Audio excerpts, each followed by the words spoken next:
हेडलाईन्सचे प्रायोजक आहे NBC bearings, लांब पळण्यासाठी। शिखर बँक घोटाळ्यात अजित पवारांना दिलासा। मुंबई पोलिसांकडून फाईल बंदचा रिपोर्ट। वर्षभरापूर्वी शिंदे फडणवीस सरकार सत्तेत आल्यानंतर पुन्हा विचाराधीन असलेली केस वर्षभराच्या आतच बंद। हिम्मत असेल तर मंडल आयोगाला आव्हान द्या, भुजबळांचं जरांगेंना आव्हान। नोंदीद्वारे सरकार मराठा समाजाला मागच्या दारांना आरक्षण देत असल्याचा पुनरुच्चार। मंडल आयोग चॅलेंज होतो, मात्र इतरांचं वाटोळं करून स्वतःचं कल्याण नाही करून घ्यायचं। जरांगेंचं भुजबळांना उत्तर। चॅलेंज देऊनच भुजबळांनी स्वतःवरच्या 3 केस रद्द करून घेतल्याचा देखील आरोप। एका मंत्र्याचे इतके लाड कशाला? भुजबळांची मंत्रिमंडळातून हकालपट्टी करा। भुजबळांच्या राजीनाम्यानं सरकारला फरक पडणार नाही, शिवसेना आमदार संजय गायकवाडांची मागणी। सरकारमध्ये बोलण्याऐवजी बाहेर सरकारविरोधात बोलायचं असल्यास भुजबळांनी राजीनामा द्यावा, संजय सिरसाट यांची देखील भूमिका।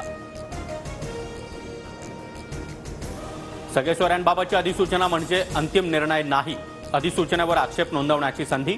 भाजप प्रदेशाध्यक्ष चंद्रशेखर बावनकुळे यांची प्रतिक्रिया।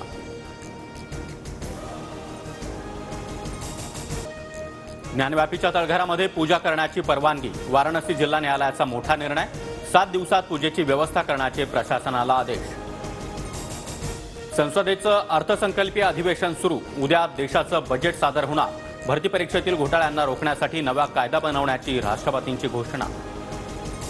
अधिवेशनाच्या पार्श्वभूमीवर विरोधी 146 खासदारांचं निलंबन रद्द। गोंधळ घालणाऱ्यांनी आत्मपरीक्षण करावं, मोदींची टीका। नवीन सरकार आल्यानंतर पूर्ण बजेट घेऊन येणार, पंतप्रधान मोदींचं वक्तव्य। शिवरायांचे किल्ले जागतिक वारसा यादीत। केंद्राकडून युनेस्कोकडे नामांकनासाठी रायगड, प्रतापगडसह 12 किल्ल्यांचा प्रस्ताव सादर। महाराष्ट्र कर्नाटक सीमाप्रश्नी दोन्ही राज्यांना केंद्रीय गृहमंत्रालयाची नोटीस। समन्वय समिती स्थापन करून देखील कोणतीही बैठक न झाल्यानं नोटीस, सूत्रांची माहिती। हेडलाईन्सचे प्रायोजक आहे एनबीसी बेरिंग्स, लांब पळण्यासाठी।